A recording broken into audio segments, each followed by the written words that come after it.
Michael Dickson joining us right now. And you know what was really interesting about yesterday, the big story everyone's talking about, obviously the 5 fights that happened. But here's what I want to know. Where are the specialists when this happens? Is it like a bullpen situation where you're like, I got to get in there? Or do you stand back and you go, I'm going to let them figure this out? Yeah, pretty much. I just don't want my feet getting stepped on. Because I got totally really understand. thin That's cleats, so I'm just watching, making sure I don't get stepped on by a lineman. Yeah, exactly. Those soccer cleats, you wear soccer cleats? Mm-hmm. So my son plays soccer. My oldest son and my daughter, they both play soccer. And I'm buying cleats for them, no joke, like every 3 or 4 months because they got a new style and all this stuff. How often do you upgrade your cleats? And does EK have those for you, or you gotta purchase them yourself? So I go, I like these cleats that came out in 2014. Uh-huh. And that's basically all I've worn my whole college and NFL career. So it's kind of hard to find them now. I have to find them in Europe or something, and I'll buy them in bulk whenever I see them, and yeah, hold on to them. Do you wear one cleat that's soccer and the other cleat that's football, or you double up? Both. I never understood why kickers just didn't wear both at the same time. I don't get it either. Yeah, it makes no sense. I guess just that's how they were brought up. I don't know. Guess so. So how's it feel? Obviously, you're a multi-time vet, but now it's your first time being with a new head coach. So you kind of were getting used to the feeling, right, of like, I kind of know what this year's going to be like. I kind of know what this feeling is. Does it feel any different with a new head coach? Yeah, I mean, it feels completely different. What's most different? Just like meetings and, you know, like you go from a guy that's, you know, near the end of his career who's got all this experience. I don't know how to explain it. It's just like one end to the other. Like it's just two completely different things, and they're both great. I'm learning a lot from Mike as well, just sitting in the meetings, hearing a different perspective. You know, I was obviously sad when Pete left, but like, you know, you need to embrace it, and Mike's been great. So I played wide receiver professionally and in college, but my junior year in college, our punter got hurt.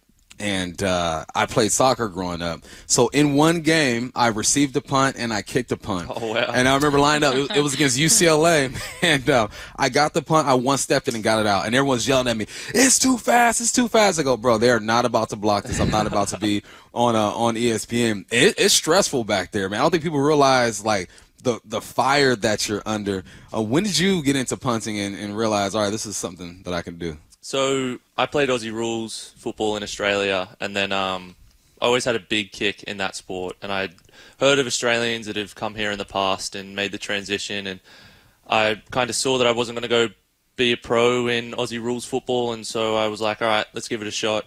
Found a coach in Australia, met up with him, started hitting some traditional, you know, spirals, American football style spirals, and it was pretty good. And then, yeah, got a scholarship offer from Texas because he had a good reputation. They saw just some not so great like handheld footage of me punting at a local field, and hadn't been behind a rush yet. And my first day at practice, you know, that was the first time I experienced the rush. Like? Terrible. First punt, I catch it, don't even look at the ball, and put it on my foot, and it just like flies off the field onto the road out of the practice facility. So, yeah, no, I mean, it takes a while to get used to, you know, those guys rushing you and seeing all that flashing movement while you're just trying to hit the sweet spot. Yeah. You got a D1 scholarship, ended up getting drafted by an NFL team, and have since been like a pro bowler. Like you've had a phenomenal pro career. It's wild to me to hear, I knew I wouldn't go pro with Aussie rules football. Like what was that realization like? Like when did you realize that, and why? So I was playing in a pro reserves team for a while. And the process in Australia is a little different. You kind of get drafted or you don't. And if you don't get drafted, there's no, like, on the streets where you're kind of trying to fight your way back in. It's kind of a long process, and you might get picked up as a mature age rookie. But, yeah, I could kind of just tell that it wasn't really going to happen. I didn't really want to go down that path. So, yeah. And I wanted to go to the league, and then I found out you have to go through college pretty much, and so made the decision. Yeah, whereas you found out here, like, oh, if I don't get drafted, I can still try to make a team. Yeah, pretty much. Okay. Yeah. One of my buddies is Johnny Hecker, the punter for the Panthers, and he is just a different kind of guy. His energy is different. Like punters in general, you guys just have this energy about you. Do you guys like link up before the games and just say, "What's up, man? How's it going over there?" Like, what's the relationship like between you and the other punters across the league? Yeah, no, it's great. It's always nice catching up with those guys. And Johnny was in our division for a while at the Rams, so we'd see him twice a year, and we'd just wish him the best. And yeah, it's great catching up with punters. I love it. That's my guy. He's a heck of a golfer. Do you golf? No, I don't. Jason does. Apparently Jason's like nearly semi-pro-ish. Like, apparently he's legit. Really? Yeah. I gotta yeah, you gotta go find him. And yeah. Does he ever try to get you, like, corral you to go golfing with him? Yeah. I mean, it's been years now, and I'm always like, yeah, maybe next off season, and I just don't do it. After a while, he's like, I think Michael hates me. he keeps like ditching me. What's going on? Man, you've been in the league for a minute. It's like what, 6 seasons now? Yeah, played 6, going into my 7th. That's crazy. 'Cause I remember when you got drafted and your rookie year, I'll never forget. It was at home, and you hit like a 70-yard bomb or something crazy like that. Has the game changed for your position? Because I always look at year by year how things have changed, like the tight ends, the way the game is played, throwing the football, tackling, and all that. Has it changed for you, or is it pretty much just standard? For me, how I perceive the game, I feel like it's changed, but I don't know if it has changed overall. I mean, my rookie year, I wasn't hitting all the different punts that I hit now.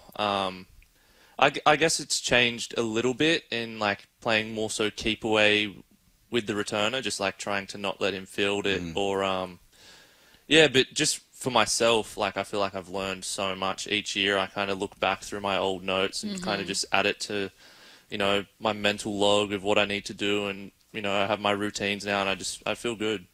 What's your general feeling about this team right now? Because I think that there are, from the outside, both question marks and also intrigue. Like every national reporter we've talked to is like, yeah, I don't know if the Seahawks are making the playoffs, but I can't wait to watch them. Is that kind of the sentiment that you get from people? And then how do you feel about the team? I feel like that's kind of been the reality of this team since I've been here. Like there's always something that's happened, and it's always like, oh, probably not going to make the playoffs, and then we do. So, we'll see. I think we're good, but if you're on the team, you kind of always have that optimism. So, yeah, I think we'll do well. You also know more than everyone else, though, right? Like, yeah, you have optimism from being there, but you see things we don't see.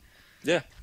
Man, I'm jealous of you guys. Respect to the punters and the kickers, but we used to be in training camp, and we're so tired. Like, we're laying down at our lockers, and the kickers come in like, yeah, we just played 18 holes in between practices. Like, what do you do on your time off? What do you like to do? On my time off, or like during practice? Your time off. I kind of just like playing any sport. Like this off season, I got so addicted to tennis back in Australia. We were playing for like too many hours every week, but it was good. It was good for the body and stuff, and good for the mind. Go to the beach, just anything active. Tennis is hard. You can control the ball. You're pretty good at it. I got pretty good, and then every off season you'll go back and you're like terrible again, and then you go through the whole process. You get kind of good, and then it's all right, back to football, and yeah. That's my golf game. I was just going to say, he was talking about his golf game before, and you're trying to fit in like 1,000,005 courses right now because Saturdays and Sundays, it's a wrap. You're going to be broadcasting every single time. Hey, I know that you're obviously punting, so, this is more of probably a question for Jason or any of the returners, but have you learned much about the NFL's new kickoff rule or think anything about it? Yeah, I mean, it'd be interesting. It'd be cool to see if kickers are going to experiment with different sorts of kicks. So now if it hits the ground, the guys can start running. I think there'll be opportunities for more, like for kickers to get creative and, use the elements depending what the wind's doing, maybe experiment with different kicks. I mean, that's what I would be doing. So before you was John Ryan, and John Ryan was a fan favorite. He's thrown a couple passes, ran the rock a couple times. You did run the rock one time. I remember it was like a little fumble snap. You faked it and then ran off, I believe, to the left sideline and picked up some yards. Do you ever talk to your special team coach like, man, come on, put something in. Let me throw the rock one time. Yeah, we'll see. We'll see if we have something. But, no, I'm always ready to do it.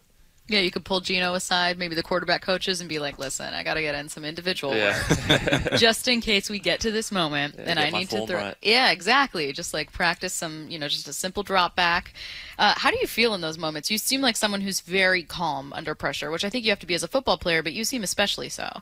Yeah, I remember when I had to do like a drop kick as a kickoff my rookie year. It was like my third game, and I felt like a bit of pressure, and then I almost just like lied to myself and was like, oh no, you're calm, and then I was calm. So I kind of just do that. Yeah, mind over matter. Yeah, you just tell yourself you're calm, and then you control your breathing, and yeah, you play better when you're calm. So you said you were experimenting with different kind of kicks. The one I can really identify with, I don't know what you call, like a drop, not a drop kick, but you don't hold it like that. You hold it like kind of down. Nose down and try to drop it straight down. What other kicks do punters have? Because I don't know much about it. When I was back there, I just tried to kick it as hard and as far as I could.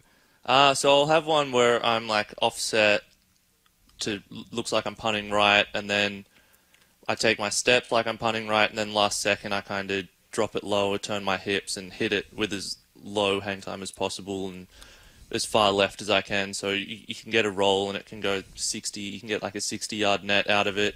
I have another one where it's hard to catch because it'll go up left and then come down right and fast, and then it'll roll forward, and then another one going the other way. It's all about messing with the returner. Yeah. When I was returning, I didn't think they had all those kicks, man. That was a long time ago. But I used to hate the ones when you got the nose to go straight down because it's dropping faster than you think, or those are the ones that kind of sneak up on you a little bit. What's the feeling like when you get a returner to muff one? Oh, it's the best. Love it, because then you're in their head the rest of the game. So then, and especially in warm-ups, like I'll whip out all my different types of kicks, and I know they're watching it, and that there'll always be like a little comment from the coordinator, and once you get in their head, you're good. Yep. You had a great moment this off season, obviously having to skip part of mini camp to get married. Congratulations. Thank you. What made you more nervous, getting some of your first punts as an NFL player or proposing?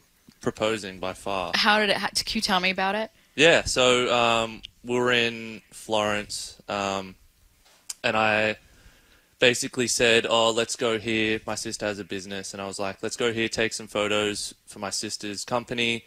We'll get dressed up. We're going to be there early, so like we'll take pics for ourselves. Nice. Yeah. So I was like trying to keep it under wraps, not give anything away.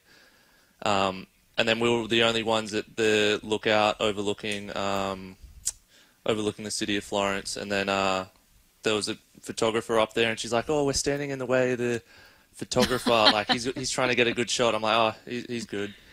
And then I just kind of proposed. I don't know what I said. I'm pretty sure I kept it really short and sweet because I was nervous. But I couldn't sleep for like 2 nights before. It was hard to book a taxi the morning of to get us up there, but it all worked out perfectly. How nervous were you that she would find out before? Like you had to hide the ring. You had to. I'm assuming. Did you hire the photographer to be there? Okay, so she's being conscientious, being like, "We're in his way," and you're like, "I'm sure he'll get a great shot." Yeah, pretty much. I kept trying to throw her off as well. I was like, "Oh, I mean, we can just go tomorrow," but like knowing we had to do it then at that time. Yeah. So I played it cool. Man, you're making me look really bad right now, Michael, because I was just telling Stacy, my proposal was so underwhelming. Like it was so underwhelming. And I'm getting 15 years in January. Yeah. And my wife wants like an extravagant just reception and stuff. So I'm going to do it again. You've inspired me to step my game up. How did you propose? We took a walk in the park. You know that is a Coulon Park over in Renton, when they have all the lights up during Christmas and stuff. We took a walk and I proposed then, but that's nice. she knew it was coming. Yeah. We already got the ring. She knew it was coming. As soon as I take her there, she goes, "You don't take walks." What are we doing walking through So the you park? were pulling the Michael Dickson, like, we don't have to go on a walk. I don't know. Unless you want to. Let's go on a walk. Let's go on a walk. So yeah, that was mine. So you're making me step my game up, man. That's for sure. Good. That's for sure. Well, congratulations on the wedding. Congratulations to you two. Very cool to touch base and hear some of those personal stories from you guys. You have a practice to get to, so we're going to let you go. Thank you so much for Stay out the joining fights, us. man. Don't get involved in thank that. you. I'll try. Protect the feet. He is Seahawks punter Michael Dickson. Our training